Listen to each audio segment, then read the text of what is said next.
Well, this just in, Time magazine has named Greta Thunberg their Person of the Year, the power of youth, they say. It comes a day after Greta Thunberg said she's not very successful and is dropping out of school to continue her climate change stuff. That's right. Her parents are letting her drop out of school. It's this is one of those weird youth moment things. Goodness gracious. She is convinced the world is coming to an end and convinced that she is not making things happen the way she wants to make things happen. She's convinced that they're failing, that people aren't meeting standards. And now word comes that Greenland is melting faster than ever before. And the whole thing is a little bit odd. It's kind of a shame. That in and of itself comes just a few days after she said that there were gaining momentum, but she said that on, I guess, the 5th or 6th, and now she's saying that she's going to have to drop out of school because they're not.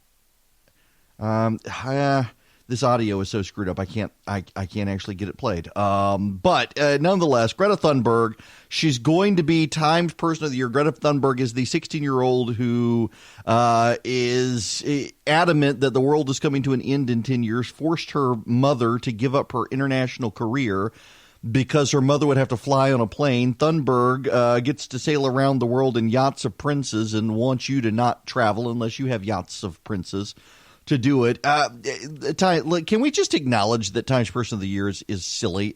Silly as much as the Merriam-Webster Word of the Year. Do you know what the Word of the Year is? The dictionary has gone woke. Noah Webster is rolling over in his grave. The Word of the Year is they, singular, for transgender people who identify as neither male nor female. That's right. The dictionary has gone woke. It is Orwellian. Woke dictionaries are tools of authoritarians. Don't believe me? Read 1984. In any event, welcome. It is Eric Erickson here, the Eric Erickson Show across the state of Georgia. The phone number is 877-97-ERIC, 877-973-7425. And we got more to cover. I want to begin. I didn't intend to begin with all that. That just happened. The president is on the campaign trail. The Democrats impeaching, and, well, it's not going the way they expected. And Mitch McConnell is coming out and saying that he actually is pretty sure it's going to go nowhere in the Senate. I would be totally surprised if there were 67 senators to remove the president. That remains my view. However, we are obligated under the Constitution to turn to it when it comes over, and we will.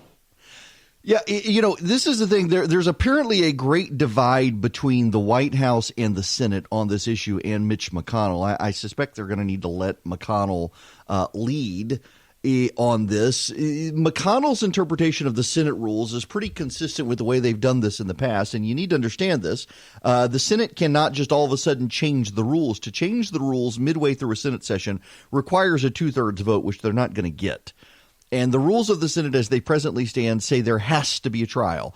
McConnell cannot move out of the gate to just dismiss this. That's what the White House wants. They can't do that. What they have to do is they actually have to have a Senate trial, and they can dismiss it once they've had the Senate trial, but they got to have the trial. So what McConnell wants to do purportedly is drag this out in such a way that the Democrat make it painful on the Democrats. You drag it out for 6 weeks. The Democrats who are running for, and let's see, you still got Klobuchar, you got Warren, you got Booker, you got Michael Bennet is still in there, the senator from Colorado. He's still running. So you got 4 of them still. Maybe you got 5. Kamala Harris has dropped out. Oh yeah, you got Bernie Sanders. So you got 5 left. You got 5 left who are running for president in the Senate. Drag it out and make it pain for them. We'll get into the polling, by the way, on the Democrats here. There's some mind-numbing polling here in a little bit. 51% for Joe Biden among black voters. We'll delve into that. But While the Democrats were spinning their wheels in Washington yesterday on impeachment, the president decided to have a rally in Pennsylvania. I want to play you some of the president's supporters who were out there at the rally, interviewed by the media. The media is starting to get nervous. You've got Kathleen Parker, who has a column in the Washington Post and on CNN, has a column out today saying, "You idiots, you're going to get this man reelected by doing this." Here's why. Listen to these supporters. Feels like more of a tailgating party out here. We've got the Jumbotron, lots of enthusiasm. Going to bring in Diane Atkins all the way from Bay Ridge, Brooklyn. Yeah, Diane, what are you doing out here? Why make the trip to PA for this rally? Oh, because we love President Trump. We're representing almost all of the 5 boroughs of New York City here. We got Brooklyn, Queens, Staten Island. We're in the house, baby, even New Jersey. And we're out here because we love Donald Trump. We love our president. And we can't wait to vote for him in 2020. Trump 2020! Trump 2020! Yeah, rain will not stop us. Rain will not stop us. Why do you guys like the president so much? A lot of people criticize him over some of his rhetoric, things he says. Why do you guys like him? No, keep tweeting. Donald Trump loves America first and foremost. He's always loved America and put America first. And that's the most important thing. And you know what? He tells it like it is. Whether you love him or hate him, you cannot deny that man tells the truth like it is. And that's why you've got thousands of people that will stand in the rain to go and see him for an hour and a half. Yep. These people love him. They adore him. You know, I was talking to a person up in North Georgia on Friday. He was at the dinner I was at Senator Bruce Thompson's house. He was a political activist up in North Georgia, and he leaned over to me. He says, "Man, I'm worried about Brian Kemp." So why are you worried about Brian Kemp? He says, this Loeffler situation. I said, well, why? Get her up there. She's good. And he'll say, no, these people, go slightly north of me in North Bartow County and north of here. He says, these people, they love the president. I said, well, I know. He says, no, you don't understand. He says, the president wanted Doug Collins. That's what they think. And they're going to hold it against Brian Kemp that he didn't give the president Doug Collins. I don't know. But there's a consensus. These people, they love the president. It is the president's party. In the same way the Democrats became Barack Obama's party, there were people who did not consider themselves Democrats but loved Barack Obama. There are people who don't consider themselves Republicans, but they love Donald Trump. And Donald Trump ate it up last night on stage in Pennsylvania. And the reason they announced it on the same day, 1 hour later, they announced impeachment. A few guys standing behind her. They announced impeachment, and then an hour later, she announced that she's going to do USMCA. You know why? It's a huge deal, and it plays down the impeachment because they're embarrassed by the impeachment, and our poll numbers have gone through the roof because of her stupid impeachment. Her stupid impeachment. You know, his polling is actually up. His job approval rating is up. Probably has more to do with the economic news, but still. To say this, look, and I always have to say this, you have some really great journalists and you have some honest publications, but not too many of them, I have to be honest with you. The legislator, well, you know that. Does anybody think the media is honest? Does anybody think they're totally corrupt and dishonest? All right. You know, there's actually polling out today on this, that in particular, white people and men are now less likely to believe the media. This is from Neiman Labs. Came out late yesterday. Different groups of Americans perceive news very differently. It depends on your race, gender, age, education level, and political affiliation, according to a new RAND survey of 2,543 Americans aged 21 and older. The research is part of RAND's ongoing truth decay research. There's plenty here that won't be surprising to people who followed research from Pew and others. People who rely primarily on print and broadcast TV for news tend to be significantly older. Those who rely primarily on online platforms for news tend to be younger. But RAND fleshes these categories out additional demographic characteristics. People whose primary news sources are social media and in-person contacts are generally younger and female, and they tend to have less education than college degree or lower household incomes. People whose primary news sources are print publications and broadcast television tend to be older, and they are less likely to be married.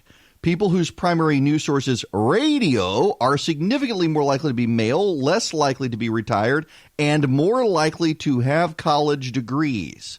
People whose primary news sources are online platforms are significantly younger, more likely to be male and have a college degree and higher income, and less likely to be black. Now, interestingly enough, 44% of respondents said they believe the news is as reliable now as it is in the past. 41% say less reliable, but this varies on demographics without attention to partisanship. Respondents who were white, male, or retired, or who had higher incomes or less than a college education were significantly more likely to believe the news is less reliable now. Conversely, women, racial or ethnic minorities, and those without college degrees were more significantly likely to say they believe the news is more reliable now than in the past. People who did not vote were less likely than others to report believing the news is more reliable now than in the past.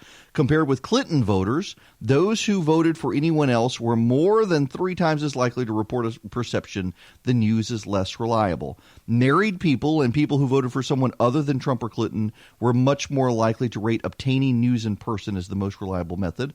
A third of people get most of their news from platforms that they also believe are not the most reliable. Now, here's the thing. Let me go back to a detail and pull something out of here that isn't being pulled out of here. Without attention to partisanship, respondents who were white, male, or retired, or who had higher incomes or less than a college education were more likely to believe the news is less reliable now. I want to make an extrapolation here. If you have higher income, you tend to be successful in a field about which you have deep knowledge. And if you tend to be successful in a field about which you have deep knowledge, you tend to know about that field because you have that deep knowledge. And so when the media reports on it, you can tell that the media gets a lot of stuff wrong on it. For example, I can tell you, being in radio, the number of stories you read, and let me speak on Rush Limbaugh for a minute, who is a friend, who helped me get into radio, for whom I guest hosted for a number of years. Rush Limbaugh oftentimes gets in the media, and the media talks about his business, and they have been cheering on Rush's demise for a decade. And every time you read a story about Rush Limbaugh in the media, they get it all wrong. The media very clearly does not understand the radio industry. They don't understand how ratings work, and they don't understand Rush Limbaugh or his audience, or advertiser for that matter. So the media reports these stories, and the media gets it all wrong, and then they blast Rush Limbaugh for casting doubt on the media. Well, he's got every reason to cast doubt on the media because the media's gotten everything wrong. But if you're less than college educated, you also believe the news is less reliable. You know what network people without college degrees tend to watch news networks? Fox. That's not to criticize Fox. Don't take that the wrong way. People who are blue-collar workers, people without a college degree, tend to vote Republican. They tend to like the president. They tend to watch Fox. They tend to see on Fox because Fox spends a great deal of time highlighting how all the other news networks got stuff wrong. Of course they're going to disagree. It's just a fascinating dynamic here. Now, I want to go back to one other blurb. People whose primary news source is radio, that would be you. They're more significantly likely to be male. They're less likely to be retired, and they're more likely to have a college degree. If you're listening to radio, the odds are you're male, have a job, and a college degree. Now, you individually, you're saying, well, that's not me. Well, maybe it's not you. But overall, that tends to be the case. You know what the demographics are for the Resurgent, my website that is tied into this radio show?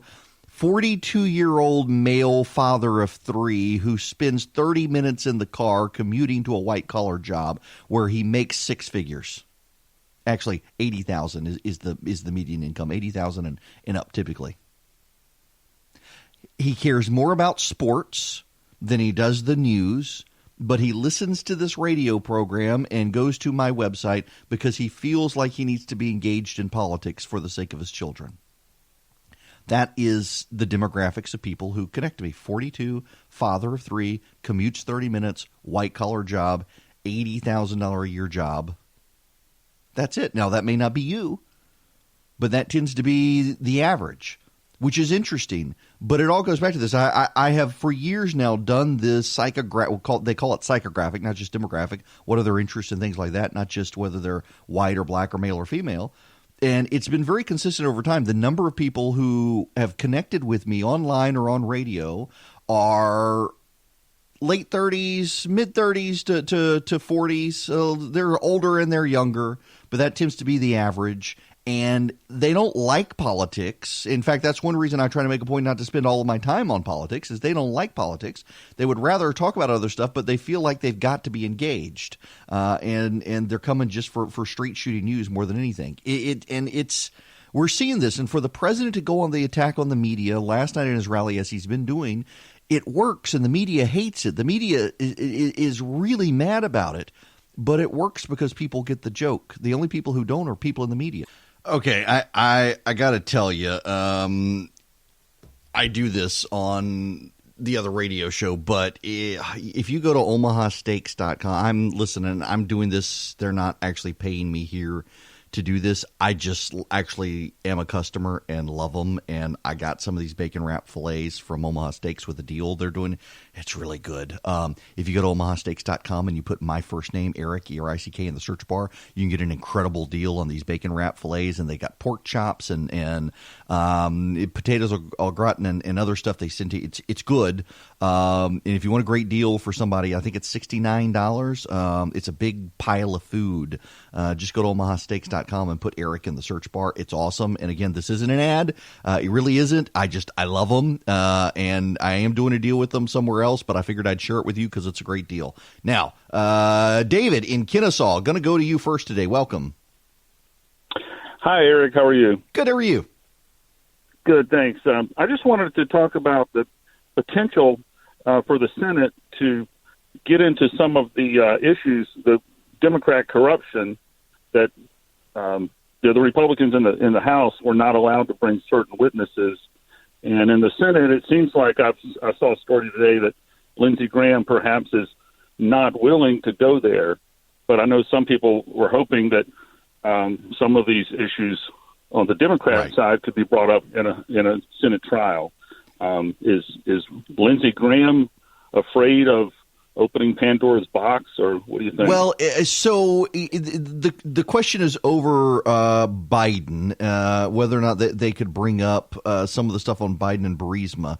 They could, to the extent they wanted to show the president had a reasonable basis for probing.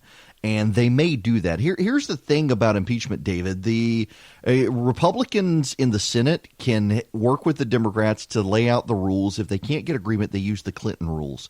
If they use the Clinton rules on impeachment, they're pretty broad as to what the Senate can do. They can even, for example, even though the House couldn't get John Bolton and Mick Mulvaney to show up, they could get Mick Mulvaney and John Bolton to show up for a Senate trial and force their testimony.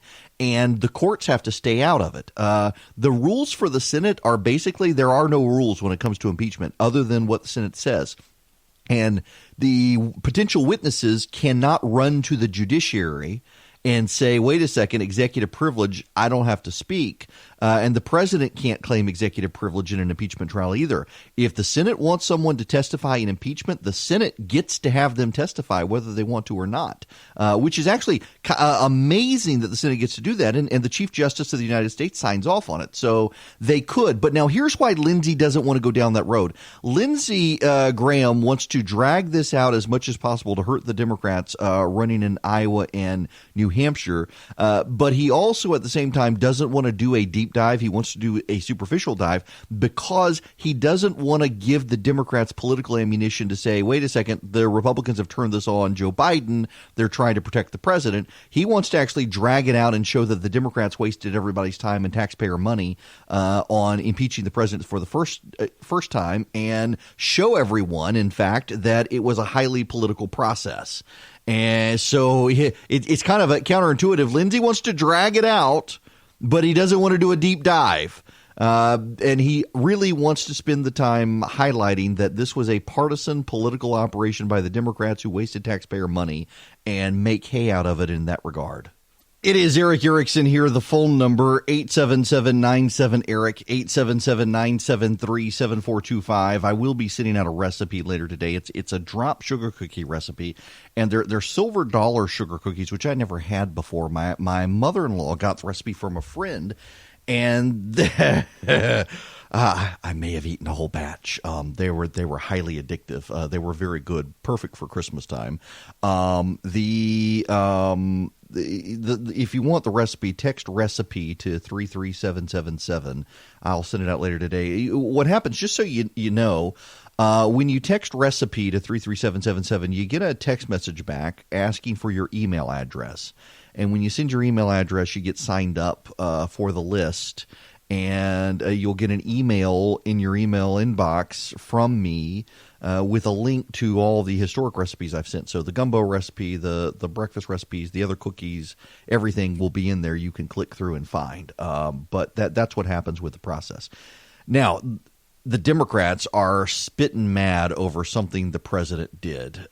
He his campaign rather, sent out a video. And it had the president's face digitized onto Thanos, snapping his finger with the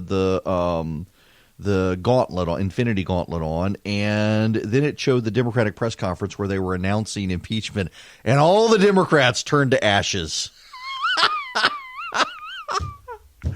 Oh, the guy who came up with Thanos has come out, almost crying. He's so upset. I can't believe the president did that to my creation.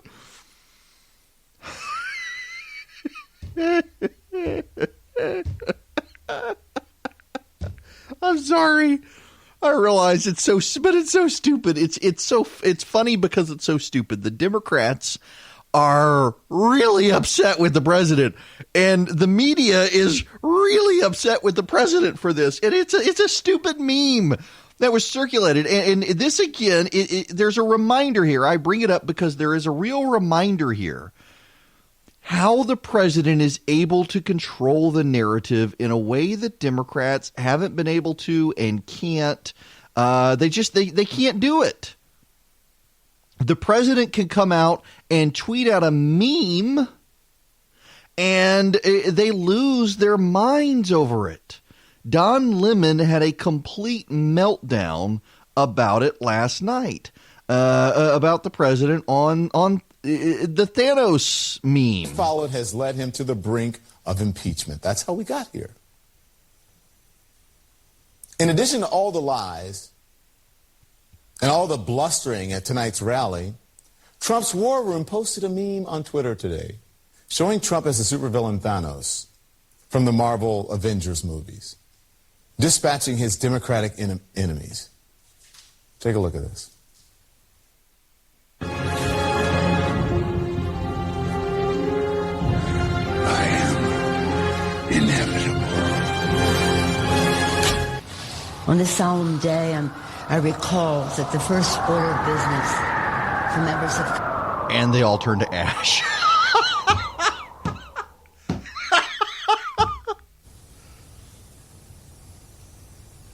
Don is silent. What are we, in junior high school? Like, what the hell? What is this? Like what? What?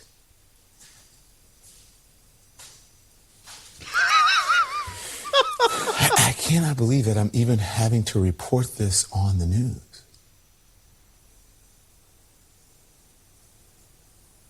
This is crazy. This is literally crazy. Are you people insane? Are you insane? Go ahead. Troll the Democrats on Twitter. Do this stupid, silly, you know what? Play this stupid, juvenile meme game. History won't record this meme, stupid crap. But history will record this, the seriousness of what is happening. That today is the day that the House of Representatives in the United States of America introduced articles of impeachment against President Donald J. Trump, the President of the United States of America, for committing high crimes and misdemeanors. And he kind of smirks there. And lots to discuss. John Kasich, next. John Kasich, next. Don, I love you, man, but come on, who's crazy? The guy who loses his business over a meme, or the people who pushed out the meme and all had a laugh? I mean, we need a lot more humor in American society, and I mean, come on. It was clever. You got to admit it was a clever meme, but they can't admit it. That's the crazy thing here. There's just no humor. No humor at all. Meanwhile, the president's out having a blast on the campaign trail last night. A few weeks ago, the United States Special Forces brought the world's #1 terrorist to justice. Thanks to the strength and courage of our warriors, and they are great warriors, the bloodthirsty savage known as al-Baghdadi is now dead.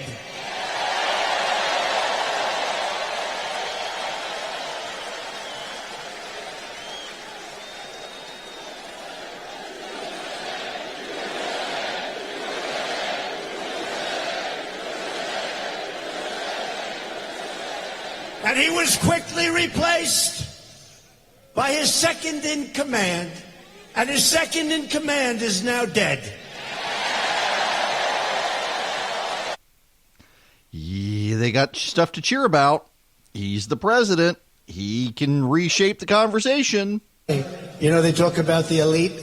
You're the elite. They're not the elite. You're the elite. You're the elite. You got better education. You got better everything. You're the elite. It always bothers me. They said, the elite. This is the elite. Look at these people. How beautiful. This is the elite. You know who are the elite? You look at those jobs reports where the best in history unemployment for African Americans, best in history unemployment Hispanic Americans, best in history unemployment Asian Americans. You're the elite. You're the elite. Any Democrat that votes for this sham will be voting to sacrifice their House majority, their dignity, and their career. Okay? And he threw in a dig on Joe Biden. Hey, do you ever notice where Biden keeps saying he's in the wrong state? Like if he's in Ohio, it's great to be in Iowa tonight. If he's in Pennsylvania, it's wonderful to be in the state of Delaware. What is wrong with this guy? What's wrong with him? There's something wrong. Okay? There's something wrong. No, he keeps... How many times can you do that? So far, it could happen, because, you know, I was doing 6 and 7 a day that last month. That last beautiful month that I loved. I was doing 6. I left these guys alone. I didn't want to do interviews. They were a waste of time. We just did these big, beautiful rallies. I was doing... And, you know... If you start getting a little, you know, I went to Michigan, then I went to Wisconsin, then I'm saying, you know, like, what the hell is going on? These crowds are incredible. And we had the biggest crowds. By the way, to this day, there has never been, and they'll always correct me, in the history of politics, in the history of our country, there has never been anybody that drew crowds like we draw. And I don't have a guitar. I have no guitar. But this has never happened.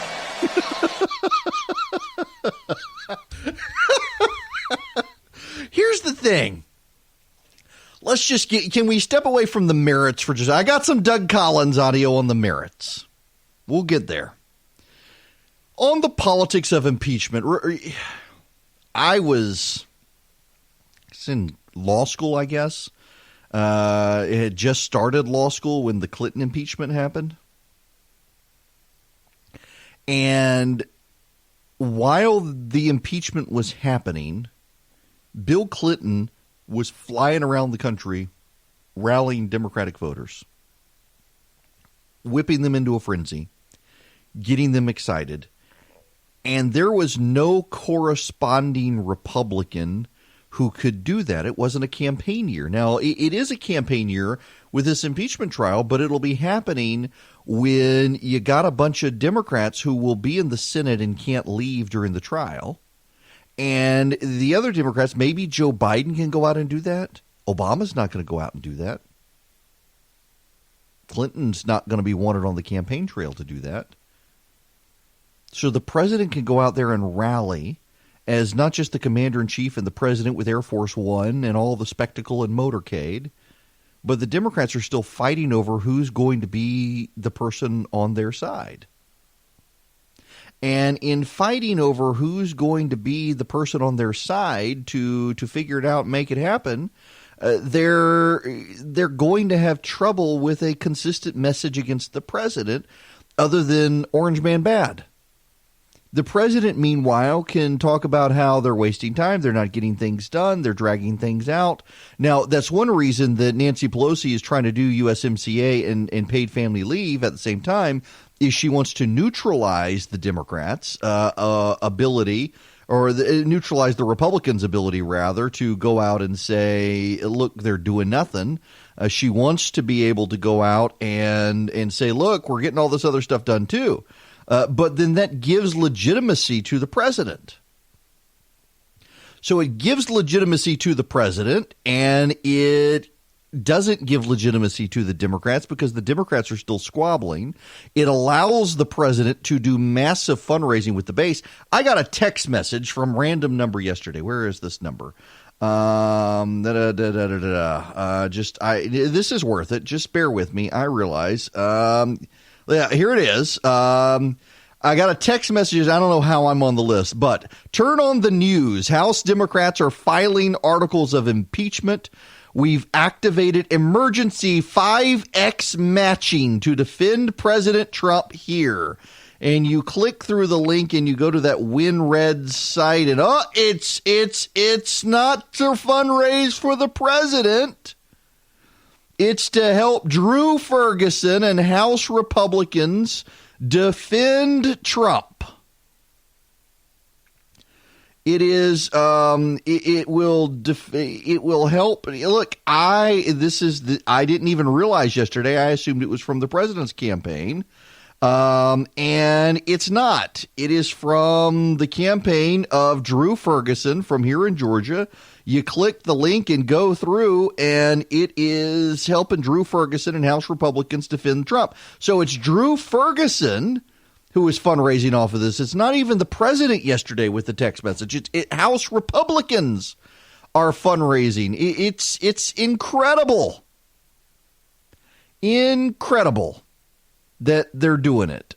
Incredible that they got this fundraising set up. Incredible that the Democrats are marching into a campaign season. They do not have yet chosen their designated leader to counter the president. Imagine, just contrast the setup right now, where you've got the president versus 2,000 Democrats. And each of those Democrats has their own message. Some of them are more moderate. Some of them are more progressive. Some of them really hate the president. Some of them want to make it about his policies, not about him. They've got a mixed message. And then the House Democrats are stepping all over each other. Versus one man. Imagine if the Democrats had one person to counter the president on the campaign trail. And you would think that Biden would be able to do it. But, that's not going to happen. Because you got all the Democrats in the Senate who also want to be president as well. And they're not going to let Biden have unified message. And then you got Buttigieg out there. Buttigieg isn't going to let the Democrats in the Senate take any credit on this stuff. He's going to go for it. Who else do you have out there now? Oh, you got Bloomberg out there, and you still got Steyer out there. Let's not forget them. Bloomberg is pouring massive amounts of money into the efforts. In fact, Bloomberg may be able to do this because here's the thing. Bloomberg wants to be able to run attack ads against the president at the candidate rate. What you may not realize is that, for example, on this radio program, I cannot. Just let me pull the curtain back so you can see behind the business. We give this radio show away for free at no cost to the stations that are running it, and we give them 17 minutes of time that they can use for local news, commercials, traffic, anything they want. And our long-term business model is we will take my time talking and insert some advertisers. We're doing it. Chris Burns now is our first big advertiser with Dynamic Money. By the way, happy birthday to Chris Burns. It's his birthday today. We'll be trying to insert some ads during my talk time. So if you want to shut me up, you can buy ads on the show statewide in Georgia. So you come on this show, your ads hit every part of Georgia. But we can't take ads from candidates. We can take Super PAC ads because Super PAC ads, you run at a commercial rate and you don't have to do disclosures and affidavits for them. We cannot do candidate ads because if I were to put a candidate ad, for example, the Loeffler campaign already reached out and said, can we run ads on your show? It'll be one-stop shop, hit all of Georgia at one time. And I said, no, because I would have to file an affidavit with the FCC and the FEC, and each local station we're on would have to do the same thing for that ad. It's too much of a bureaucratic nightmare for local commercial stations to have to do if I were to do something like that to them.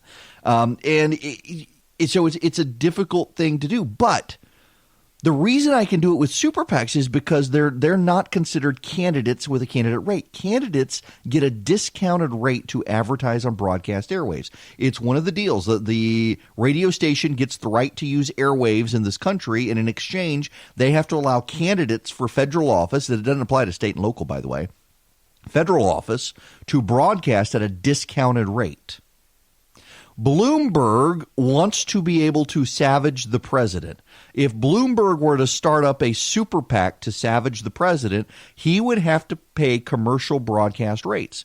But Bloomberg running for president means he can attack the president and run an entire nationwide ad campaign against the president, and he'll only get charged candidate rates. So he will save some money. The man's not stupid. He's a billionaire for a reason. He doesn't want to be president.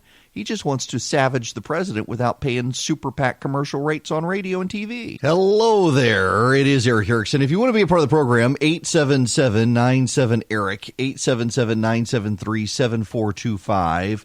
Man, I haven't even gotten to William Barr yet. We are bogged down with the president's rally. I want to shift gears.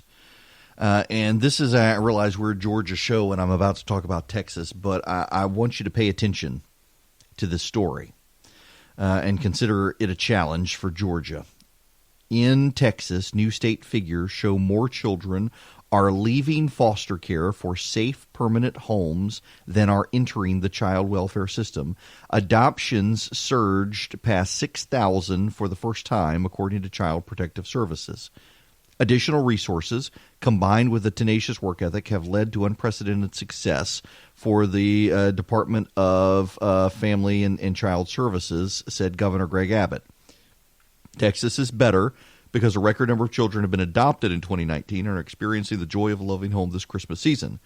More than 20,000 children left Texas foster care, including more than 6,000 who were adopted in fiscal year 2019. More than half of the adoptions, 3,095, were by relatives, also a new record. The number of children leaving foster care outnumbered the number entering foster care by more than 1,700 children, a trend the state hopes will continue.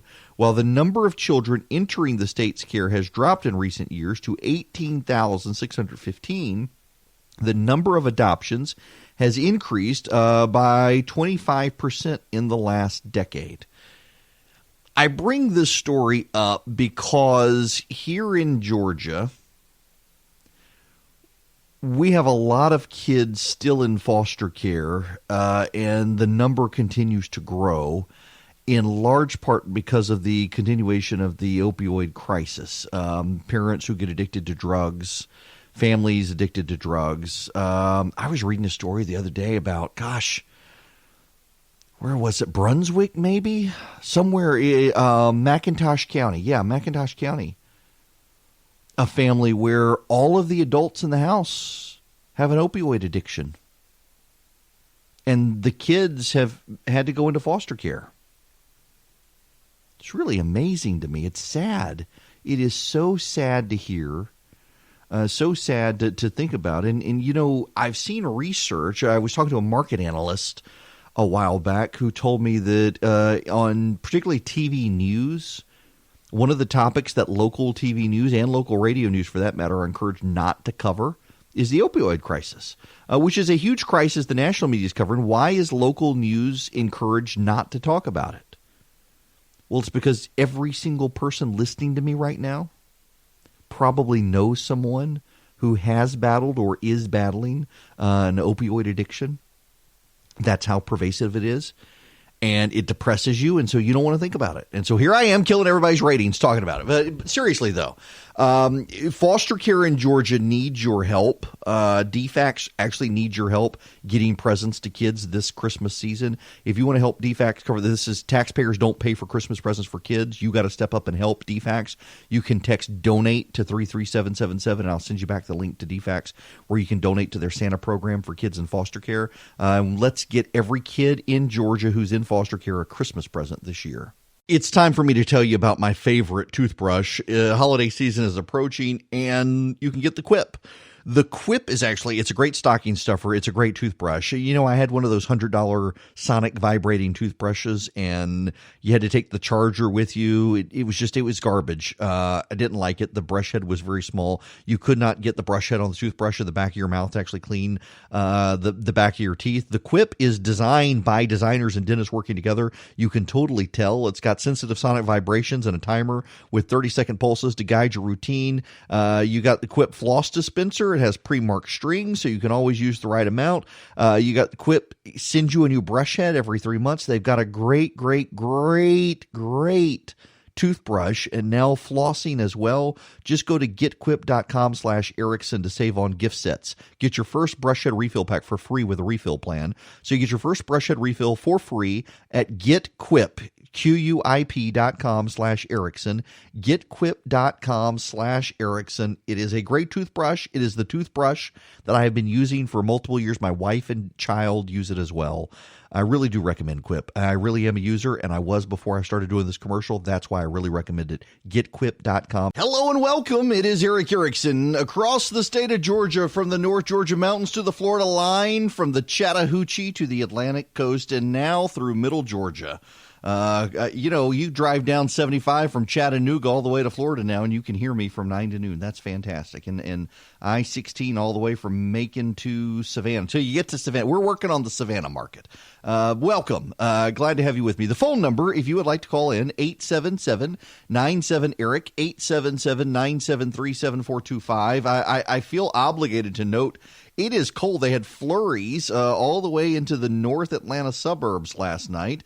It is 32 in Adairsville, 46 in Athens, 37. It's colder in Atlanta. It's 37 at the airport in Atlanta and 46 in Athens. Blue Ridge is still below freezing at 30. Carrollton 36, Clarksville 39, Dalton 34, and then you get into South Georgia and it starts to warm up. Jasper 36 and 34 in Rome, where they had some snow. I was told, now I was not up there to experience it myself, but I am totally happy to go up to Rome and hang out and watch the snow. My kids are desperate for snow. Being in Macon, the odds of us getting snow, we get it like every 3 or 4 years, and we had it, I guess, 2 years ago, so we probably got to go another year. Of course, global warming, you'll never get snow in Macon again, and it's all your fault, Erickson. Whatever. Okay. So I got to get into some of the campaigning that's going on out there in light of impeachment. You should know that there is going to be a House debate on impeachment this evening. And we're going to have all sorts of fighting. And among the Democrats and Republicans, it is fairly well a foregone conclusion that they're going to pass it, but the odds are they're going to lose some Democratic votes. In fact, Anderson Cooper had on Eric Swalwell last night to discuss this. Do you believe that every Democrat in the House will vote for them? And what message will it send if they don't? Well, it's my hope that every member would, consider the evidence and vote for the articles, Anderson. But it is really, truly a personal decision, and there will be no lobbying by anyone in leadership on this. This is a matter of conscience of your constituents and the Constitution. Okay, well, we'll see how much they get. There's polling out, Emerson polling, and I'm not a huge fan of Emerson polling, but they gets media buzz. Here's what we've got in this is in Iowa. In the first district in Iowa, that was a Democratic takeover. Impeachment is opposed by a plurality of voters, 45-43, with 12% unsure. The second district is a longtime Democratic district. It shows a similar margin, but in favor, 46-42, with 12% unsure. The third district, which is another Democratic takeover, impeachment is more unpopular, 48%. This is a district that leans Republican but went Democrat in 2018. 48% oppose it, 43% support it, 9% undecided. In Steve King's district, which is the last Republican congressional district in Iowa, 66% of voters oppose it. President Trump leads all potential Democratic opponents in head-to-head matchups in Iowa. He leads Biden 49-45, which is actually pretty incredible with the setup there. So impeachment polling is not great, but Emerson has a pretty dismal reputation as a pollster, so there is that, and people should be mindful of that fact. But the methodology from Emerson, I've always thought is well, as a buddy of mine is referring to it on Twitter right now, hot garbage. So don't put a ton of stock into that. But I will say this for the Emerson poll: it is consistent with a lot of the other polling out there that in the swing states, it is not very popular. The whole idea of impeaching the president among swing districts and swing states isn't popular. You know what? I'm going to deviate from where I was going to go with the show. We'll get there. But I want to go back to something I talked about yesterday. Not a broken record, I hope, for most of you. And we'll take your phone calls, 877-97-ERIC, 877-973-7425.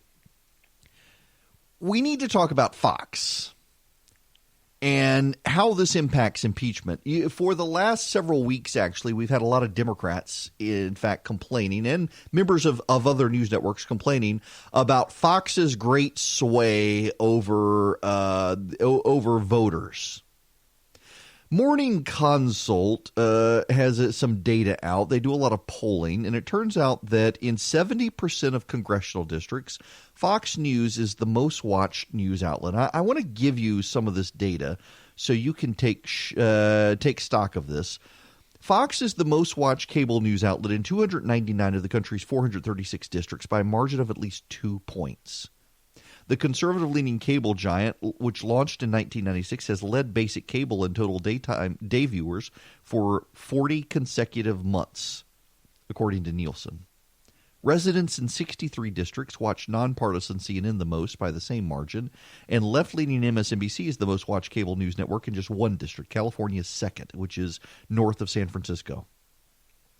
Expanding that margin underscores the power of Fox News, which boasts a consumption average of at least 10 points over the other outlets in 104 districts, including 10 in Florida and 15 in Texas, while CNN reigns in 16 districts, 7 of which are in California. MSNBC disappears as a top outlet when you get to a 10-point margin over other networks. Just one district has a majority of residents turning into one outlet regularly. In New York's 12th congressional district, 56.3% of residents watch CNN at least once a week. Independents, who according to the data consume the three cable news networks at a lower rate than Republicans or independents and are often a decisive voting bloc, are slightly more likely to consume Fox News.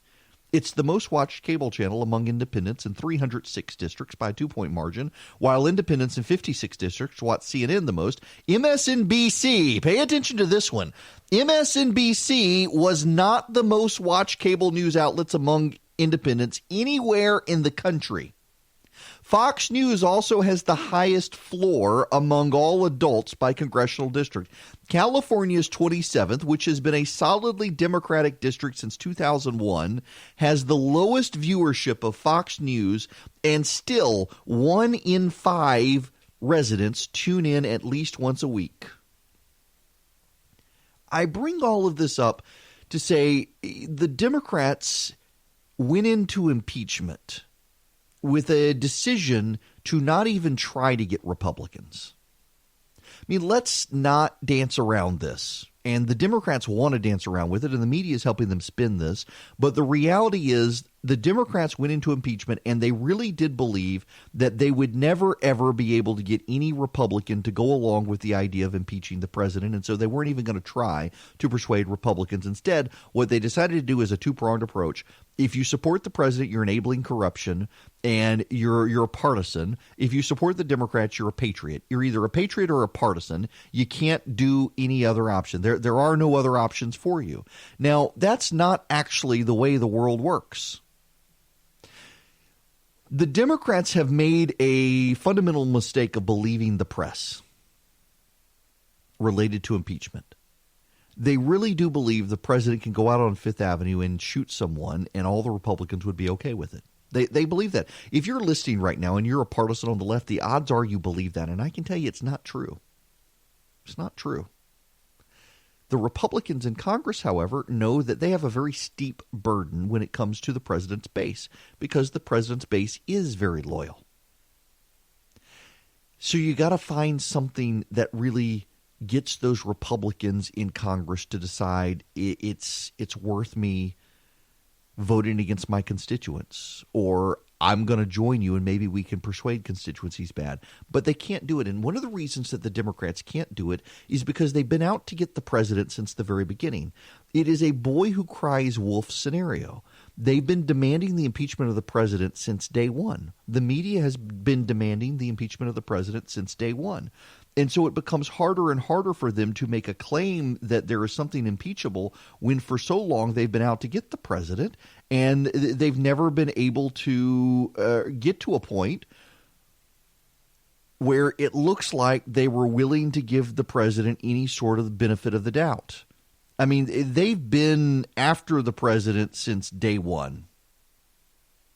And because they've been after the president since day one, now that they're saying, oh, hey, look, we got to do something, it makes it not very credible as far as the Republicans are concerned. Often Let's people not forget who this don't audio. have a voice.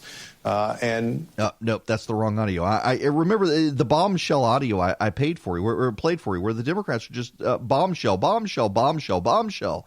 Huge bombshell, breaking news bombshell. The day that things changed, turning point. For 3 years, they've done that. So they needed to do something, and what they needed to do is they needed to be able to make the case, and here's the key. They needed to be able to make the case on Fox. Not to Sean Hannity, not to Tucker Carlson, not to Laura Ingraham, but to Martha McCallum, to Brett Baer, to Bill Hemmer, to Fox and Friends, to be able to go on and have a conversation with them. But you will recall, by and large, the position of the Democrats is to never go on Fox. You have more Republicans who will go on MSNBC and CNN than you will have Democrats who will go on Fox. The Democrats have failed to make their case because they didn't want to make their case. And now this data comes out and shows that overwhelmingly independents and Republican-leaning voters watch Fox. So you've got a large segment of the public who is engaged with the news, and they're not hearing from the Democrats because the Democrats on choices. The Democrats themselves are the ones who decided not to go on Fox. The Democrats themselves are the ones who decided not to make the case to Republicans. The Democrats themselves are the ones who decided not to do a deep dive into impeachment and try to persuade some of these Republican members of Congress. For God's sakes, you've got over 20 Republican members of Congress who are quitting Congress at the end of the year. More than half of them do not like the President of the United States. They badmouth him behind the scenes regularly. Most of them do. And the Democrats can't even get these people to go for impeachment. Here's the thing the Democrats should be asking themselves. You've got all of these retiring members of Congress, many of them who do not like the President of the United States.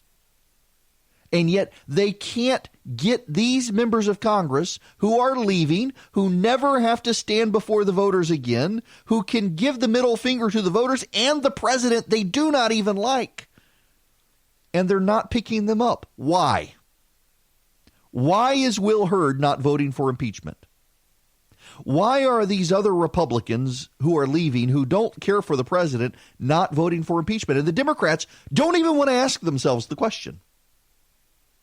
They don't want to engage with the question. It's because they haven't made the case. They've done this as a political effort to harm the president for re-election. Every single conversation the Democrats have had in the last 6 months has been about fighting the president next year on the campaign trail. They've never even contemplated internally, based on their own actions and rhetoric.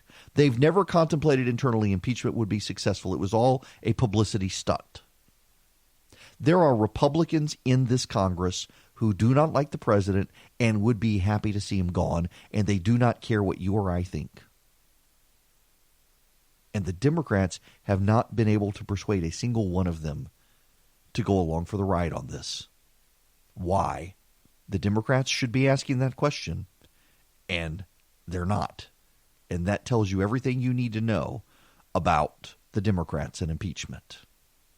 Welcome back. It is Eric Erickson here. The Eric Erickson Show across the state of Georgia. I want to, for those of you who are listening online, Facebook Live. By the way, apparently there's a little bell on Facebook where you can click the alarm bell. Philip, who works with me, keeps telling me to tell people who are watching on Facebook Live to click that so you'll always know when I'm live on Facebook. But I want to discuss Christmas lights for just a minute. Y'all, I was up in Bartow County Friday night at Senator Bruce Thompson's house for a party, and there is someone in his neighborhood, and they all refer to him as Griswold. It was incredible the amount of lights one person has put in their house. Their entire yard, the grass had green lights spread all over. I mean, it was incredible. I don't know what that person's power bill is. My kids want me to put more lights outside. I normally do put more lights outside, but I just haven't yet. But I want to go over some lights. Curbed.com has some recommendations for Christmas lights in Georgia. This isn't a comprehensive list, but it covers a good portion of the listening area. If you've never been to the Botanical Gardens in Atlanta, I do recommend the Atlanta Botanical Gardens. I'm going to take my kids there. They got some great Christmas lights in downtown Atlanta and at the Botanical Gardens at Atlantic Station in Atlanta. But then they've got Lights for Life in Marietta, Sunday through Thursday from dark to 9 p.m. on weekdays until 10 p.m. on Fridays and Saturdays through the end of the year. The Life University of Marietta, you can get Lights of Life. The Fantasy and Light in Callaway is my favorite. If you've never been to Callaway, down in Pine Mountain, you need to get down to – I love going to Callaway. Anyway, I genuinely like Callaway Gardens. It is a fun place to go, just relax and decompress. We used to take the kids down there every summer. We hadn't been in a few years, and they got crowded. But it's great, and the lights there are incredible. They've got the Magical Night of Lights at Lanier Islands. They've been going on since 1993, and they go through the end of the year, but admission goes up starting December 20th if you want to go to that. In Canton, there's the Holiday Lights at Veterans Park. in Barnsley Gardens, they have a tremendous light display for Christmas. If you've never been up there for Christmas, beautiful, beautiful light display up at Barnsley Gardens. Highly recommend that. They've got all their gardens decorated in lights, lots of Christmas trees. That's in Adairsville. If you're in Rome or Dalton or Jasper, you should absolutely get over there to the Festival of Lights. And then there is here in Macon, where I am. They've got the entire downtown decorated in lights now. I had heard it was 150, 200,000 lights. I was corrected at a dinner last night. They've now got 500,000 lights. The Macon Pops have recorded a bunch of music, and the lights are in sync with them. It's a beautiful display. That's the information I have now. If you've got big displays of lights in your area, I'm assuming there are some in Athens, in Northeast Georgia and the like. Happy to give them a shout out as well for people to be able to get to them. I love putting up the Christmas lights. Well, I used to. This year, Christmas and Thanksgiving were so compressed, I just didn't get a chance to do it all. And every time I've thought about going out and adding more lights, the weather sucked. So I haven't. But I do have some more lights I probably need to add outside. But can I confess to you guys something? I haven't put out the nativity. And normally I put out the nativity. We've got several nativity pieces, and I forgot to put them out. I got so busy with everything else, getting the tree up and getting the lights up outside and getting the nutcracker out on the. We got a giant nutcracker on the front porch. I totally forgot to do the nativity, and I guess I need to. Yeah, I was talking to Marty Kemp, the governor's wife, last Friday, and they have a number of nativity scenes in the governor's mansion, and she's gone through and she's taken all the baby Jesus out. Now, I've never met someone who grew up this way. I've heard of people who grew up this way, but she said when she grew up, the baby Jesus was put out on Christmas morning or Christmas Eve before you went to bed. You put out baby Jesus, so he's there on Christmas morning for the nativity. So she's taken the baby Jesuses out, and she'll put them out for Christmas morning because that's when Jesus comes. And I finally know someone who's done that. I've heard, like I know friends who say, oh, yeah, my friend grew up and you never put Jesus in the nativity until Christmas morning. Now, as the First Lady of Georgia was telling me, she's put them away and she's hoping in the governor's mansion, which they're still getting used to, that she'll remember where they all are when Christmas morning comes. So baby Jesus can come out on display. All right, we got more stuff coming up. The Quinnipiac polling for Joe Biden is pretty incredible numbers. And Marjorie Taylor Greene, who's running in the 6th Congressional District here in Georgia against Karen Handel for the opportunity to run against Lucy McBath, is flirting with the idea of moving up to Rome to run in Tom Graves' seat. This seat covers northwest Georgia. The center of it is Rome. It stretches down to Paulding County as well. And she's thinking of leaving the 6th where she lives and moving into that congressional district to run in the Northwest Georgia seat that Tom Graves has held. He is retiring.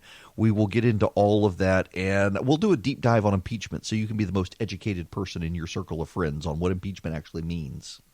This tells you everything you need to know about the state of the Democratic Party right now. The Vox kids, Matthew Iglesias tweeting, Democrats, we're prioritizing electability. Also Democrats, our top 3 choices are septuagenarians, one of whom can't speak coherently. The other 2 want to raise taxes to give free abortions to illegal immigrants. Our fourth choice is mayor of a small town. That's kind of the problem that the Democrats are having right now. Joe Biden maintains his lead in the Democratic polling. In fact, he's bounced a little bit. Buttigieg has gone down a little bit. Warren and Sanders coming back up slightly. Sanders now leading Elizabeth Warren again. Let me give you a Real Clear Politics polling average on this, and then look at some of the polling in particular. Some good pollsters have come out worth paying attention to. Biden 28.5%, Sanders 17.8%, Warren 15.3%, Buttigieg 9%, Bloomberg 5.5%. In the Economist YouGov poll, good pollster, Biden 26, Sanders 16, Warren 21. So Biden 26, Warren 21, Sanders 16, Buttigieg 11, Bloomberg 4. Quinnipiac just came out. Biden is 29, Sanders 17, Warren 15, Buttigieg 9, Bloomberg 5. Monmouth University also came out, 26 for Biden, 21 for Sanders, 17 for Warren, 8 Buttigieg, 5 Bloomberg. And the Politico Morning Consult poll, 30 for Biden, 22 for Sanders, 16 for Warren, 9 for Buttigieg, 6 for Bloomberg. So again, with the polling average, taking all the polling averages, there are a couple other polls in there. I wanted to stop and just do the ones that were completely in December. You've got Biden 28.5, Sanders 17.8, Warren 15.3, Buttigieg 9, and Bloomberg 5.5. The most remarkable thing about this is that on December 11th, 2018, before Joe Biden was even a formally declared candidate, he was at 29% in the Real Clear Politics polling average, and today he is at 28.5%. That's pretty consistent for Joe Biden. Joe Biden has never gotten below 26% in the polling average. He has never gotten – the only person who has ever gotten ahead of Biden in the Real Clear Politics polling average was Elizabeth Warren and Biden, and they were statistically tied on October 8th, 2019, with Warren at 26.6% and Biden at 26.4%. Now, here's the thing about the Quinnipiac polling that is so amazing. In the Quinnipiac poll, Joe Biden has 51% of black voter support. 51% black voter support. That is obscenely high for any of these candidates right now, and it suggests he's not going anywhere. I mean, just let me put this in perspective for you. The margin of error for Quinnipiac. Hang on, let me make sure I get the margin of error right for Quinnipiac. The Quinnipiac margin of error is, oh gosh, I'm sorry, I thought I had it immediately. Up, here we go. Margin of error is 2.5%. 2.5%. 1,553 self-identified registered voters, margin of error 2.5%. Okay, 665 Democratic voters with a 3.8% margin of error for the Democratic internal. So with the Democratic internals, Joe Biden is 51% with black voters. Sanders is 13%. Warren is 12%. No Idea is at 10%. Bloomberg is at 4%, Buttigieg is at 2%, Klobuchar 2%, Steyer 2%, Yang 2%, everyone else less than 1%. So don't know who I'm voting for is 6 points ahead of Bloomberg, 8 points ahead of Buttigieg. With a 3.8% margin of error, Buttigieg could still have negative votes with black voters. He could still be negative votes with black voters because the margin of error is 3.8% and he's only getting 2% of the vote. Buttigieg continues to be a candidate rich white people like, and that's going to start weighing on him in Iowa. And the reason it's going to weigh on him in Iowa is, what is the most important thing about the Iowa caucuses? What is the most important thing about the Iowa caucuses? Anybody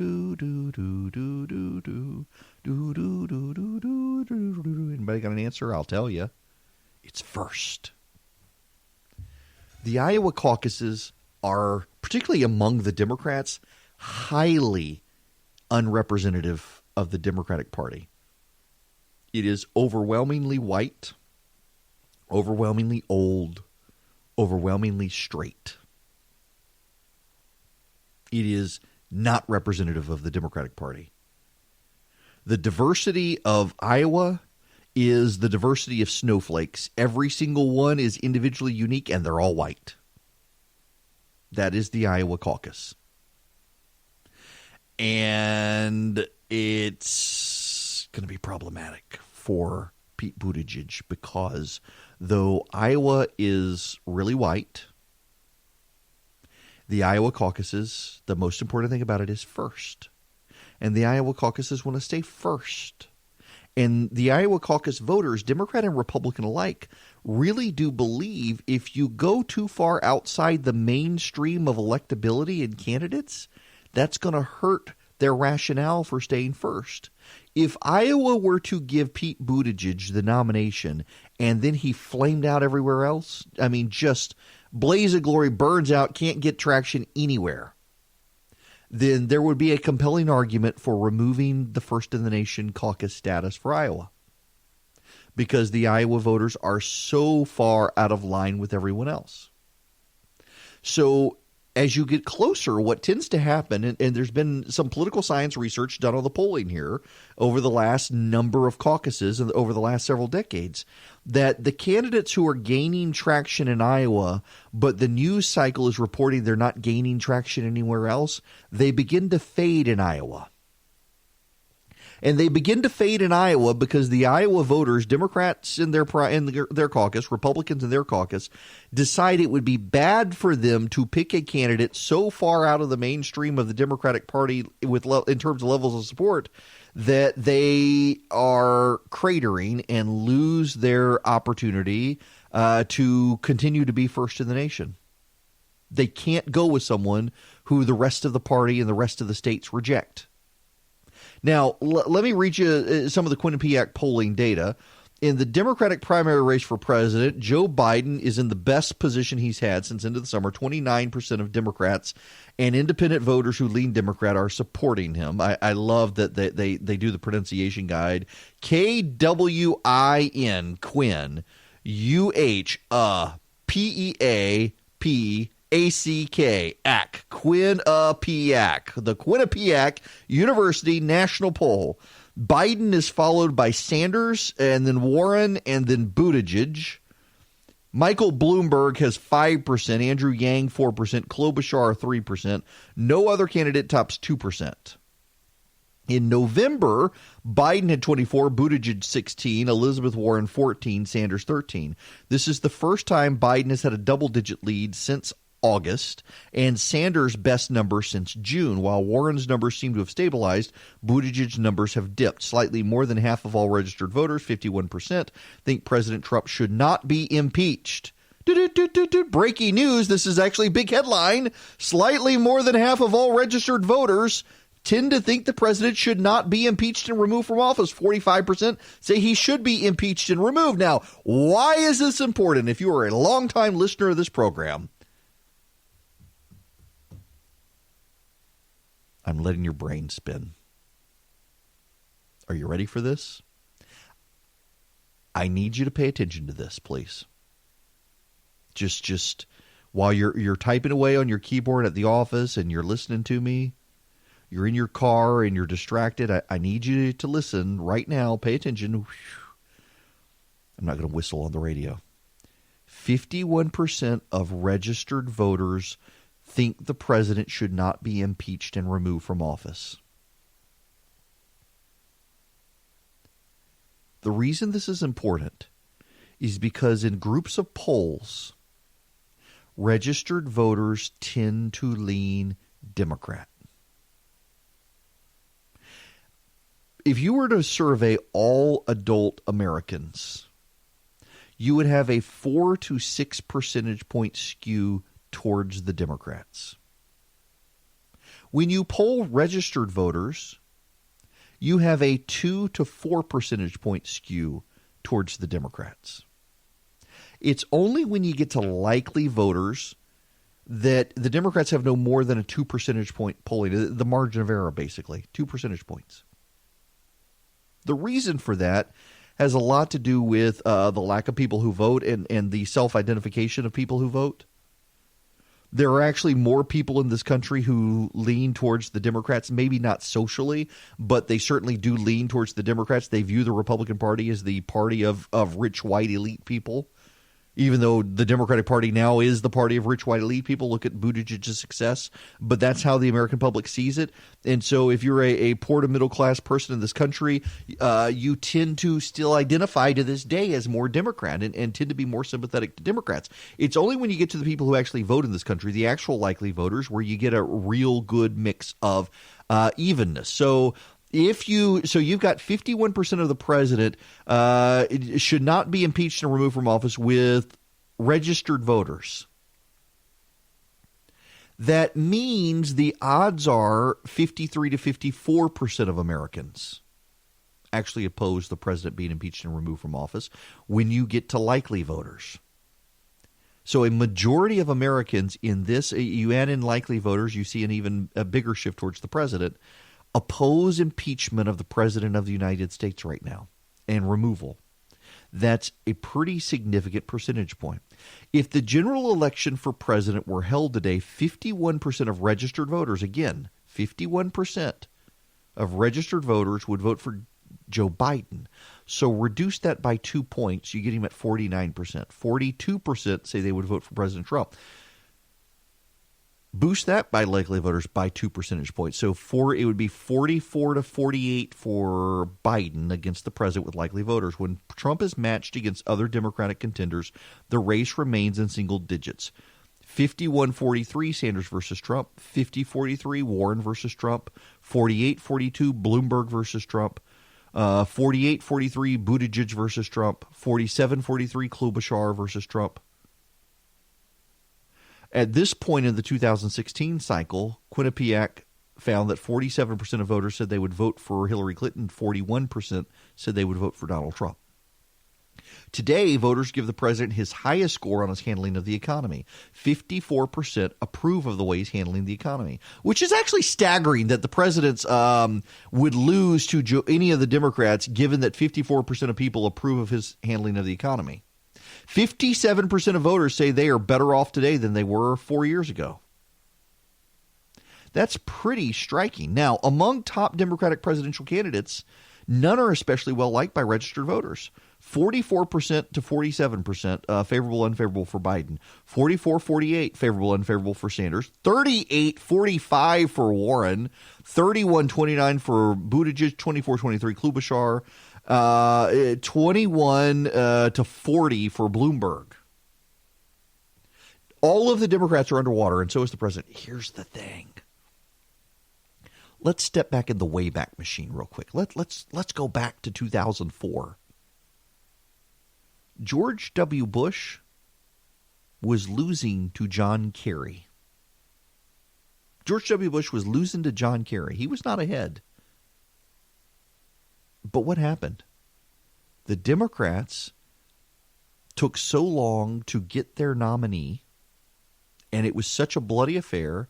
The Democrats attacking each other helped drag John Kerry down, and then George W. Bush had hundreds and hundreds and hundreds of millions of dollars to pour into his reelection campaign, to do negative ads on John Kerry and drive up Kerry's negatives. Now look at this. Look at this. The president's negatives are already factored in. He's already factored in. He's already the president. Everyone already knows him, and people don't like him. Whether you like him or not, most people don't, even if they approve of his job rating. But among Democrats, Joe Biden is already underwater in terms of favorability. That'll shift. Once he's the nominee, the Democrats, we've always loved him. That'll shift. But the public at large, that's really bad for Joe Biden. Look at Elizabeth Warren. This is why Elizabeth Warren is not going to be the nominee for the Democrats. 38% favorability, 45% unfavorability for Elizabeth Warren among Democrats. She's not going to be the Democratic nominee. It's going to be Joe Biden. And the president's going to have hundreds of millions of dollars to define Joe Biden, while Joe Biden has to wait till he officially becomes the Democratic nominee to get any of that money from the Democratic National Committee. He can't spend money. Going to be a problem for Biden. It's going to be a benefit for Donald Trump. I have a listener request.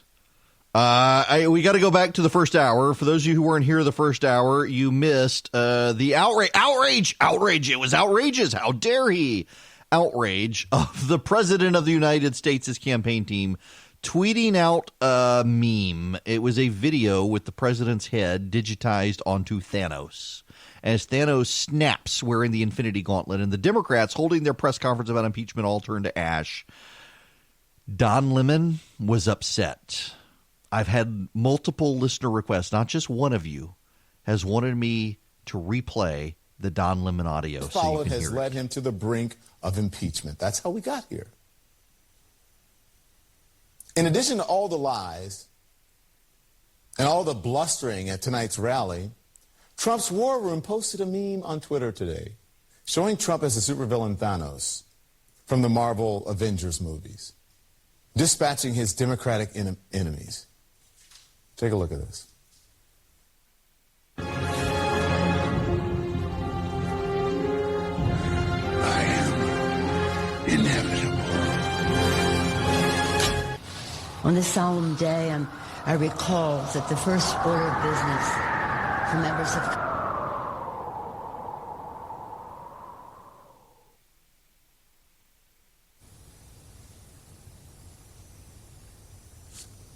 The silence from Don's intention. What are we, in junior high school? Like, what the hell? What is this? Like, what? What? That's me laughing. I cannot believe that I'm even having to report this on the news.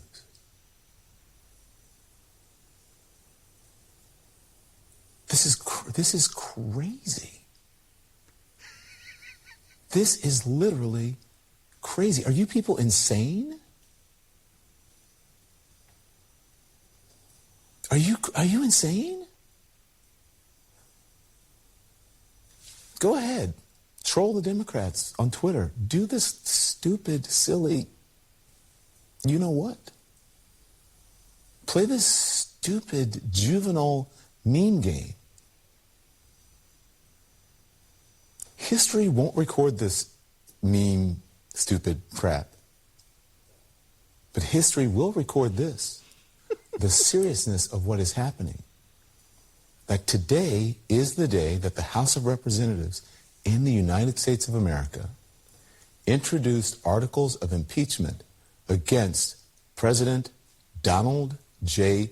Trump, the President of the United States of America, for committing high crimes and misdemeanors. And then he smirks just a little bit, smiles slightly. You know, Don wants the president impeached. Where to go with this? You know, Don Lemon says in this that he can't believe he has to report on this. He didn't have to report on it. It was just a meme. But, you know, one of the most fascinating things in all of this is that the Democrats genuinely do take a position now that, or not the Democrats, the media, but I guess I do repeat myself there, that they feel compelled to cover everything the president does and tweets. Everything. And everything is a scandal and everything is an outrage. It's only an outrage and a scandal if you want it to be.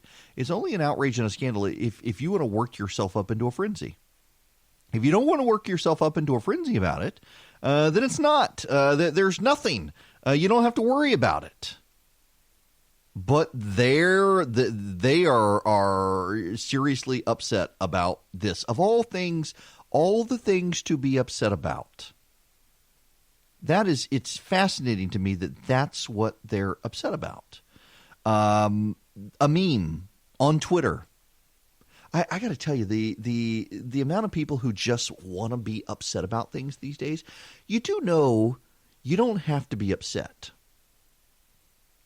You have to make a conscious choice to let this stuff bother you. You do actually have to make a conscious choice to let all sorts of stuff bother you. You don't have to let this stuff bother you. And yet so many people are. When we come back, let's do a deep dive on impeachment so you can be your smartest person in your circle of friends and know everything and correct all of your friends. You can be the know-it-all. I'll help you. It's time for me to tell you about my favorite toothbrush. Holiday season is approaching, and you can get the Quip. The Quip is actually, it's a great stocking stuffer. It's a great toothbrush. You know, I had one of those $100 sonic vibrating toothbrushes, and you had to take the charger with you. It was garbage. I didn't like it. The brush head was very small. You could not get the brush head on the toothbrush in the back of your mouth to actually clean the back of your teeth. The Quip is designed by designers and dentists working together. You can totally tell. It's got sensitive sonic vibrations and a timer with 30-second pulses to guide your routine. You got the Quip floss dispenser. It has pre-marked strings, so you can always use the right amount. You got the Quip sends you a new brush head every 3 months. They've got a great toothbrush and now flossing as well. Just go to getquip.com/Erickson to save on gift sets. Get your first brush head refill pack for free with a refill plan. So you get your first brush head refill for free at getquip, QUIP.com/Erickson, getquip.com/Erickson. It is a great toothbrush. It is the toothbrush that I have been using for multiple years. My wife and child use it as well. I really do recommend Quip. I really am a user, and I was before I started doing this commercial. That's why I really recommend it. GetQuip.com. Hello and welcome. It is Eric Erickson here. The Eric Erickson Show across the state of Georgia. The phone number, if you want to be a part of the program, 877-97-ERIC, 877-973-7425. So what is the deep dive in the House of Representatives when they let's talk about the deep dive of impeachment with the House of Representatives is what I'm trying to say. Hang on one second. House impeachment procedure. I wanted to pull up. Yes, here we go. Yeah. You need to understand the precedent of what the Democrats are dealing with, and I want to make sure that you understand the history of impeachment. The history of impeachment is very interesting because impeachment actually happens more than you realize. And because it happens more than you realize, there's actually a history behind impeachment. There is a lot of historic arguments related to impeachment that get left out, and the place to go to look at that is the House Practice and Procedure. House Practice and Procedure is essentially a legal guide that has been developed historically over a number of generations, really. I mean, going back almost to the founding, a compilation of precedents and procedure. And I want to dive into this with you so that you understand the state of play. What's going to happen next? There's going to be a debate tonight on the floor of the House about impeachment. They will vote on articles of impeachment and go from there. Now, historically, what happens is there's a formal vote to begin impeachment proceedings, and the Democrats have somewhat contradicted their own practice and procedure in this.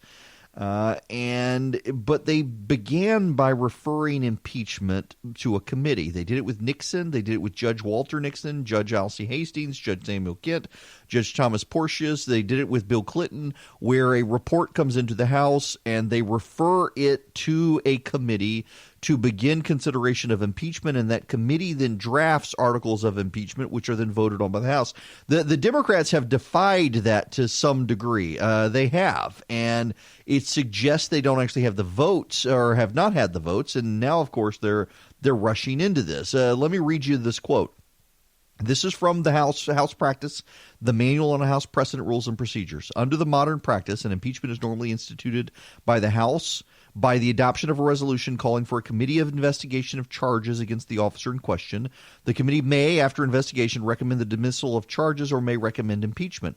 Resolutions introduced through the hopper that directly call for an impeachment are referred to the Committee on the Judiciary, whereas resolutions calling for a committee investigation with a view towards impeachment are referred to the Committee on Rules. It matters because the Speaker has said the House wouldn't engage in a formal process and then decided that they would, and they bypassed that. Under normal circumstances, again, this is from House procedure, under normal circumstances, the distinction might not matter. It does this time because Democrats have asked for the help of federal courts to sort out grand jury testimony and decisions. Well, the judges have come back and said, look, this is whether the House did their old procedure or not. The Constitution says the House writes its own rules and they can do it how they want. And that's true. And that happens with the Senate as well. And it's part of the conversation that's been missing. The House and the Senate write their own rules under the Constitution, and no court can undermine those rules. Impeachment is a political process, and it is a constitutional remedy, and it has happened more than 60 times, even if you haven't heard about it. It more frequently happens with judges than it does with anyone else. 19 of the 60 cases have resulted in impeachment by the House.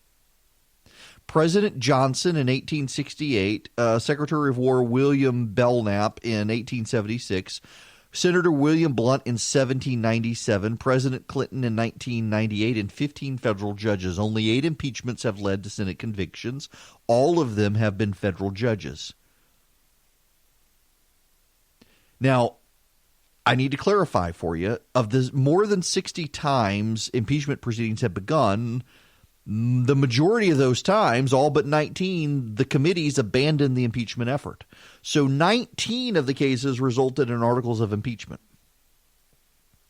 An impeachment is instituted by articles of impeachment, which states the offenses charged. The articles serve a purpose similar to that of an indictment in an ordinary criminal proceeding. The power of impeachment is bifurcated by the Constitution. The House has the sole power of impeachment, and the Senate has the sole power to try impeachments. Impeachments can be brought, according to the Constitution, against the President, Vice President, and all civil officers of the United States. Conviction of treason, bribery, or other high crimes and misdemeanors is followed by removal from office and may include disqualification to hold further office. The term impeach is used in different ways at various stages in the proceedings. A member may claim time on the floor to impeach an officer in presenting a resolution. The House votes to impeach in the constitutional sense. The Senate conducts a trial on articles of impeachment and either convicts by a two-thirds vote or acquits. Now, let me give you some history here, because one of the contentions by the president and by the president's supporters is that the president of the United States is being charged with things that are not crimes. It is true. Abuse of office is not a federal crime that the president can be charged with. But more than two-thirds of the 60 impeachments that have proceeded through the House of Representatives were based on things that were not also crimes. Federal judges are subject to removal under the impeachment provisions of the Constitution. Of the 19 impeachments reaching the Senate, 15 have been directed at federal judges, and in 8 of those cases, the Senate voted to convict. Impeachment proceedings were initiated against a member of the president's cabinet in 1876 when impeachment charges were filed against William Belknap, who was Secretary of War. The House and Senate debated the power of impeachment at length and determined that the Secretary remained susceptible to impeachment and trial even after he resigned.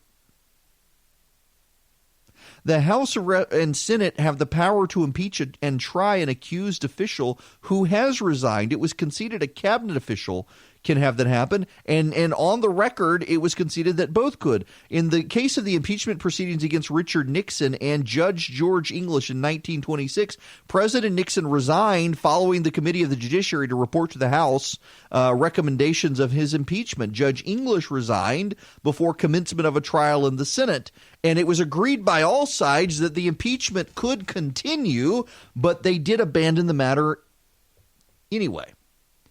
The Constitution defines the grounds for impeachment and conviction as treason, bribery, and other high crimes and misdemeanors. When the House determines the grounds for impeachment exist, the articles of impeachment are presented to the Senate. Any one of the articles may provide sufficient basis for grounds of conviction. It's not an all-or-nothing thing. This House is going to pass out 2 articles of impeachment. They could convict him on either one. The phrase high crimes and misdemeanors has been interpreted by Congress broadly. The framers of the Constitution adopted the phrase from English practice. At the time of the Constitutional Convention, the phrase high crimes and misdemeanors had been in use for 400 years. There's your little trivia fact. You're at your Sunday school Christmas party this weekend and impeachment comes up. Did you know that by the time the Constitution was adopted, the phrase high crimes and misdemeanors had been in use for 400 years? In the British Parliament. Here's what you need to do. Here's what you need to pay attention to. Over that 400-year period in the British Parliament when high crimes and misdemeanors was used, some involved actual crimes, but many did not. Since the Constitution was drafted, some of the impeachments charged high treason, others charged high crimes and misdemeanors. The latter includes statutory offenses and non-statutory offenses. An offense must be serious or substantial in nature to provide grounds for impeachment. Now, here's the history that you need to know. The time when the offenses were committed is a factor to be taken into consideration. In 1973, the House declined to take any action on a request by Vice President Agnew for an investigation into allegations of impeachable offenses when the offenses were not committed during the term of his office as Vice President. Exactly 100 years earlier, in a case that involved the Vice President, the Committee on the Judiciary found that Schuyler Colfax could not be impeached for an offense committed before his term of office as Vice President. But there's more. Going back to the very origins of the country, the impeachment by the House of Senator William Blount in 1797 was based on abusing the powers of office. It was alleged that he attempted to incite an Indian attack in order to capture certain territory for the British. He was charged with engaging in a conspiracy to compromise United States neutrality and with attempting to oust the president's lawful appointee as principal agent for Indian affairs. That would be George Washington's principal agent for Indian affairs. Although the Senate found it had no jurisdiction over the trial of an impeached senator, it expelled him for being guilty of a high misdemeanor entirely inconsistent with his public trust and duty as a senator. What is important here is that William Blount was a signer and drafter of the United States Constitution, as were a number of his colleagues in the House and the Senate.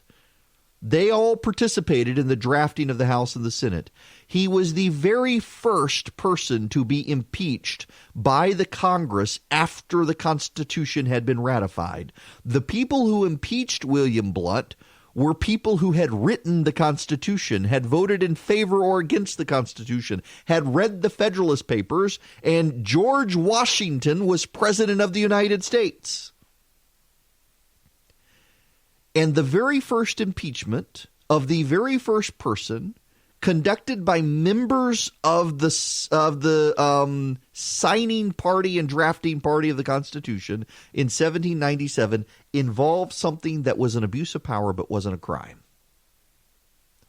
So friends who say the president can't be impeached unless he's violated federal law, you need to keep that in mind, that the people who drafted the Constitution impeached someone for abusing power, but he didn't violate any federal law or state law for that matter. Now, you should know that William Blount, the Senate expelled him, and he became a very popular politician in Tennessee thereafter. The impeachment of President Andrew Johnson in 1868 was based on allegations he had exceeded the power of his office. Johnson was charged with violation of the Tenure of Office Act, which purported to limit his authority to remove members of his own cabinet. Johnson believed the act was unconstitutional. He removed William Stanton, the Secretary of War, and was impeached by the House 3 days later. And then he was acquitted in the Senate. In fact, one of the key points in the Senate was an acknowledgement that a fight over the constitutionality of a law is not impeachable.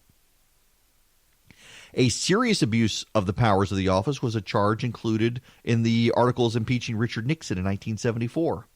The Committee on the Judiciary found his conduct constituted a repeated and continued abuse of the powers of the presidency in disregard to the fundamental principle of the rule of law. Oh, hush, Siri. So it wasn't a legal violation for Nixon. It was a abuse of power of the presidency. The House adopted 2 articles of impeachment against William Jefferson Clinton, and he was charged, accused of a crime. He gave perjurious testimony to a federal grand jury. But the House rejected 2 other articles of impeachment, alleging he gave false testimony in a federal civil action and that he engaged in conduct that resulted in abuse of his office by inadequately responding to questions posed by the Committee on the Judiciary. He was found not guilty. In other words, I bring all of this to your attention, and I hope I didn't bore you, but I wanted you to be able to have the knowledge to discuss this intelligently with people. One of the arguments that continues to surface is that the President of the United States did not commit a federal crime. And since he didn't commit a federal crime, he can't be impeached. But that's not true. The very first impeachment by the very first Congress of a senator of the United States did not involve a crime. It involved an abuse of office. In fact, the most common impeachments are about abuse of office, not federal crimes. And you know what the second most common cause of impeachment is?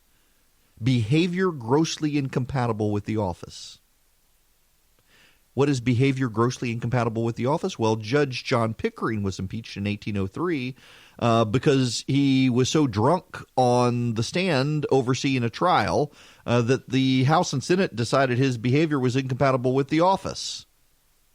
Associate Supreme Court Justice Samuel Chase was impeached in 1804.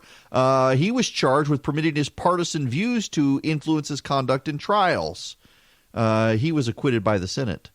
Judge Wes Humphreys was impeached by the House and convicted by the Senate on charges he joined the Confederacy without resigning his judgeship. Think about that.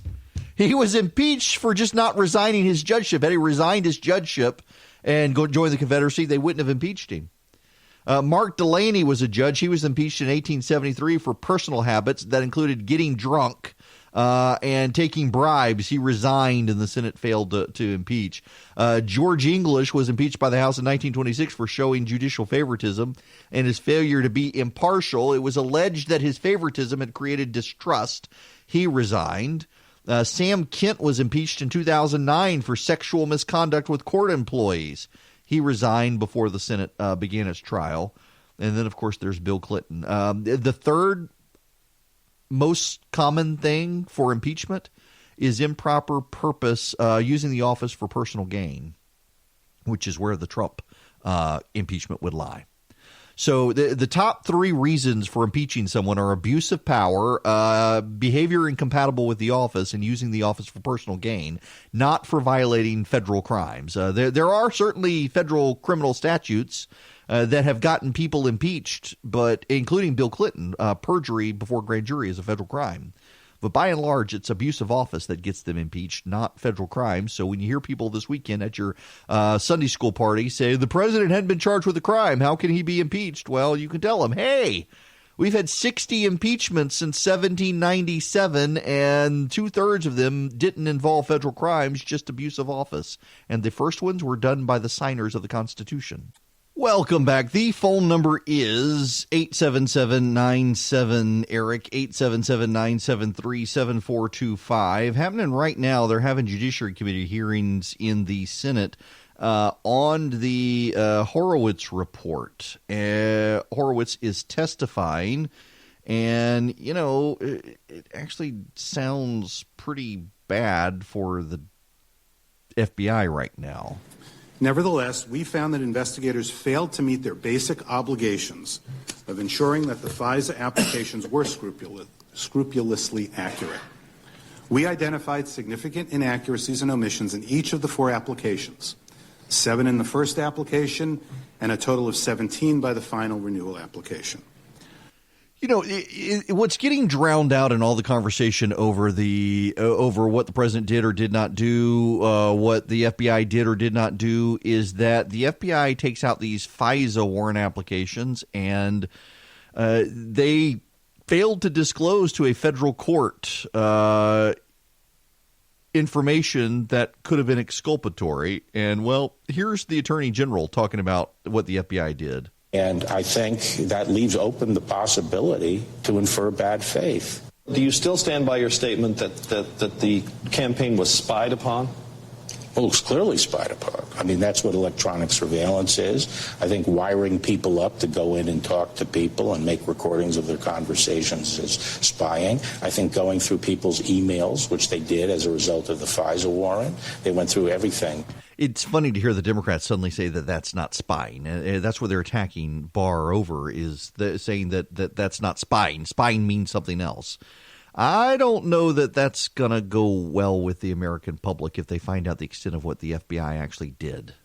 Hi there. It is Eric Erickson, and you can call me if you want. 877-97-ERIC, 877-973-7425. Let's step away from politics for a little bit, shall we? I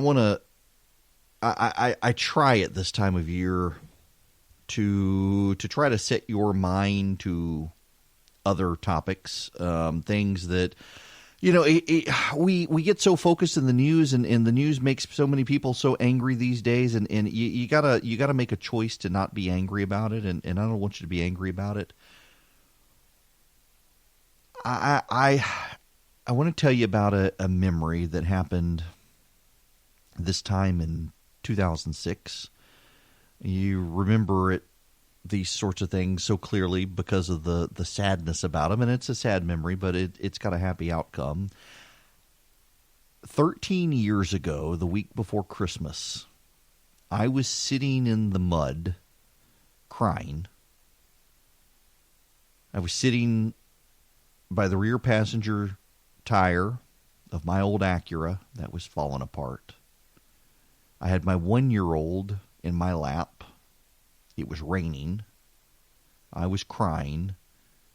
And I was trying not to fall apart in front of my 1-year-old, and it wasn't working, and the tears were running. My throat was hurting because I was trying to suppress crying, and I really wanted to cry. I didn't have any energy to get up. I was exhausted. I had kept myself together the entire day. That day, 13 years ago, this coming week, I had held it in all day, and I was coming unglued. Christmas was a week away. That morning, I had lost my job. By the time the sun was setting on the day, my wife was given 6 months to live. Red State, I started redstate.com. I shouldn't say I started it. 3 friends of mine started it, Ben, Josh, and Mike, in 2004. They brought me on day one, and they put me in charge of it. And by 2005, I was the managing editor of it, the editor-in-chief of it. I was running it, and we were making money. I was even doing the books. I hated doing the books. But by 2006, the Democrats had taken over Congress. No one wanted to advertise on a right-of-center conservative site, and we were out of money. Our ad revenue went to zero. And by Christmas, the week before Christmas, 2006, my business partners decided that I needed to go find a new job. We were out of revenue. Nobody wanted to put ads on the site. So a week before Christmas, I found out I was going to be unemployed. And that day, my wife came home from a doctor's exam and was just ghost white. She told me that she had to go to the hospital. And they had found a blood clot in her jugular vein, which was really rare. They had found some spots in her lungs. And so she went off to the hospital, and they decided they needed to do a lung biopsy. Now, Sean Hannity says, "Let not your heart be troubled." He says that on his radio show a lot. If you ever listen to Sean, he says it on TV as well. And it's not something he came up with. It's not something superficial. It's what Jesus said in the Bible. Let not your hearts be troubled. Believe in God. Believe also in me.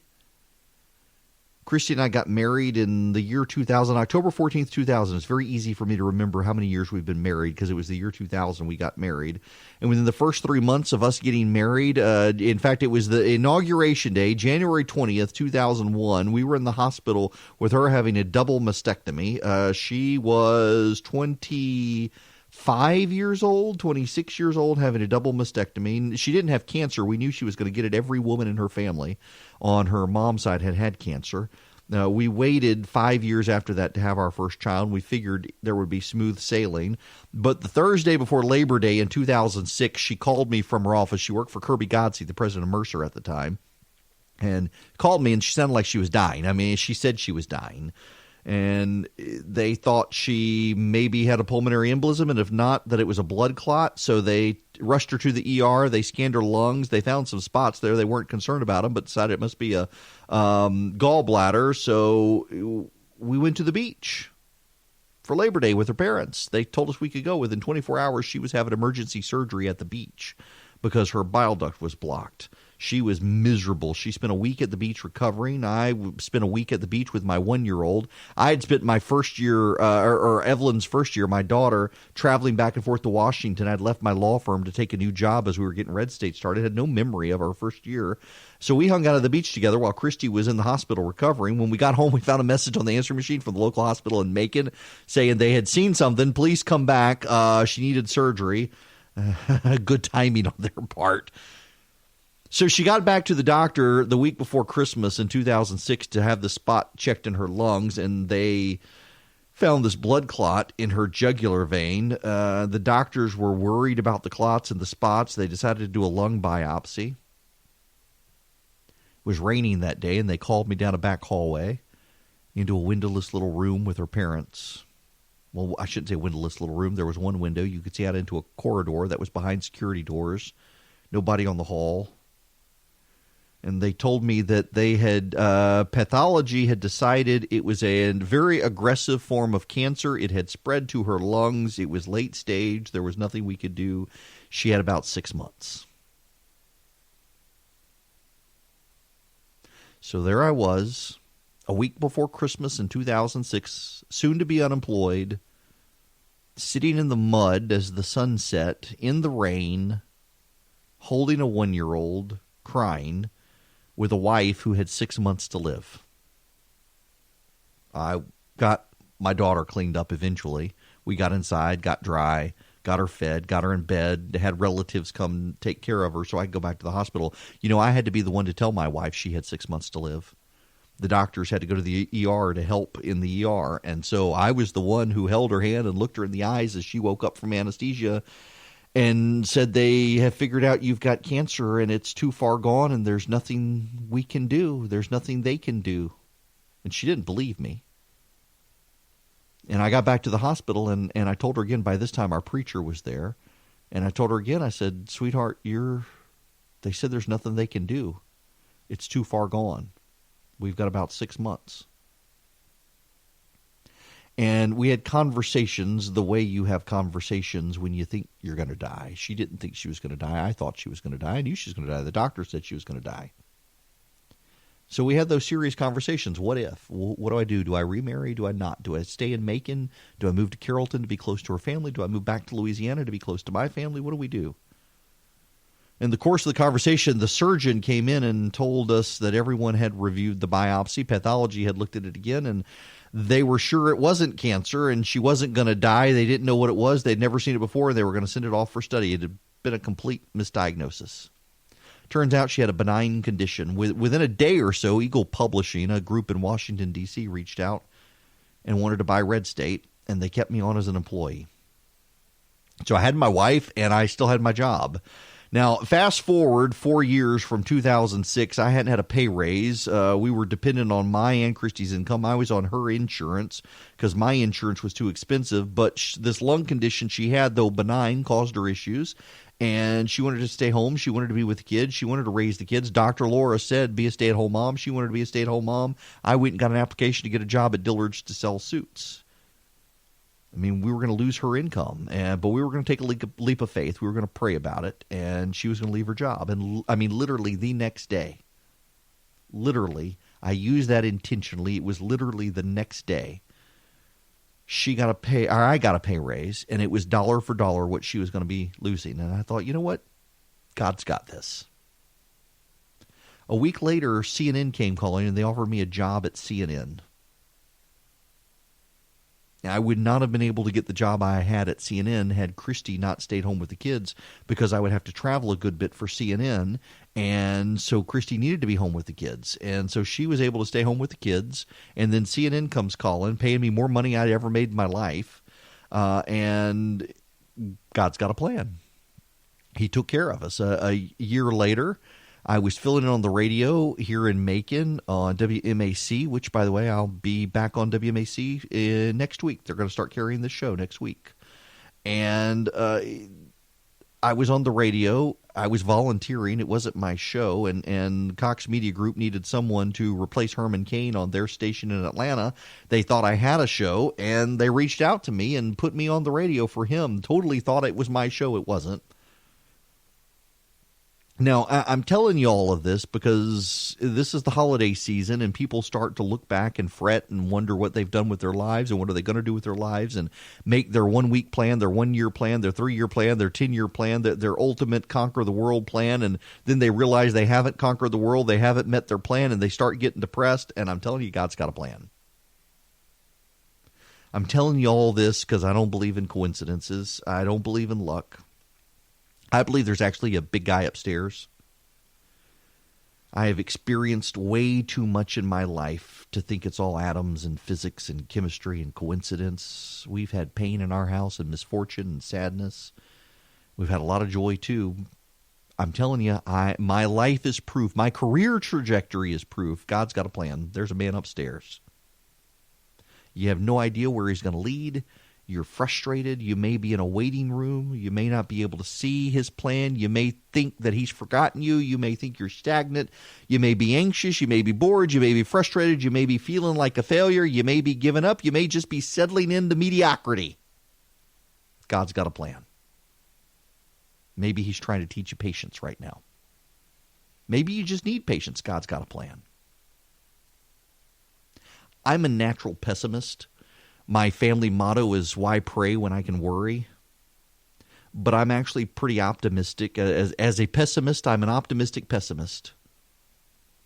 I got hope because I am sure there's a higher purpose to it all. Even if you don't think there's a higher purpose to it all, I can tell you there is.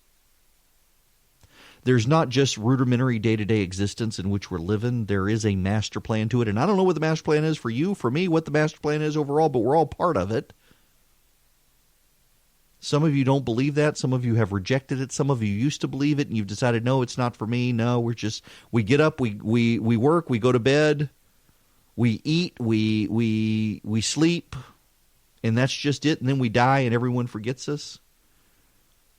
Man, I can tell you, I have had so many experiences in my life, though, where I can see the hand of providence in it. It's not just luck. It's not just coincidence. You are where you are at this very moment for a reason. You may be listening to me in the bathroom right now, and you're there for a reason. I know it sounds crazy. I know.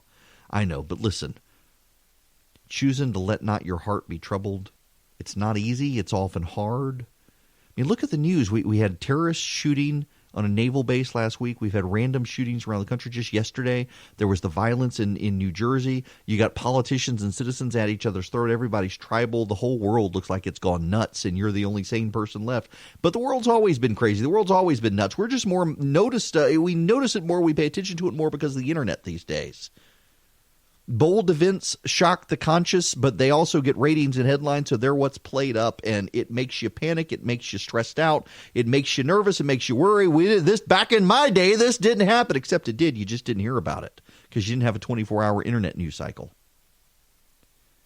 We are on a big blue marble circling a giant ball of plasma, and if we get too close to it, we're going to burn up. If we get too far away from it, we're going to freeze to death. We are hurtling around a black hole at the center of a galaxy. Scientists believe one day is going to collide with another galaxy. We live on a crappy, hostile planet in a colder than ice, even more dangerous expanse of a vacuum with radiation, sweet meteors and comets of death. The thought that we exist as we do at all seems absurd, and yet we do. There is a one-year-old out there who's going to see her father cry and pat him on the face to tell him it's okay, even though she doesn't understand. You're going to experience strangers like in Pensacola last week who ran towards the danger instead of away from the danger to help other people. You're going to have a neighbor next door to you in your apartment or your house who are willing to build community with you if you'll let them. The world's not fair. It's a crazy place. There is actually real bad. There is actually real evil. But the good shines through if you let it. The right overwhelms the wrong. The very real good slays the very real evil. The smile breaks through around the tears. It's your choice to be angry. You don't have to be mad in an insane world. You can be happy. You can choose to be optimistic.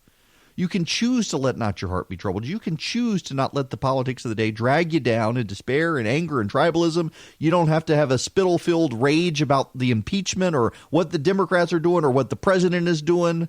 I am a man who looked my wife in the eyes and told her she was going to die. And she didn't. Thank God. She's still with me. I can tell you confidently it is not easy to not let your heart be troubled, but it's a choice. I can tell you where so many people are politicizing everything and every hill is a hill to die on, you can choose whether to believe or not that there's good and evil in the world and there's a man upstairs with a plan, or you can just choose to believe you're an accident of nature, an evolved form that will one day die and let the worms eat your body. It's a choice. You make it. But I can tell you tomorrow the sun's still going to shine. There's still going to be smiles. There's still going to be people around you willing to be friends with you. You don't have to get angry and overwhelmed. God's got a plan.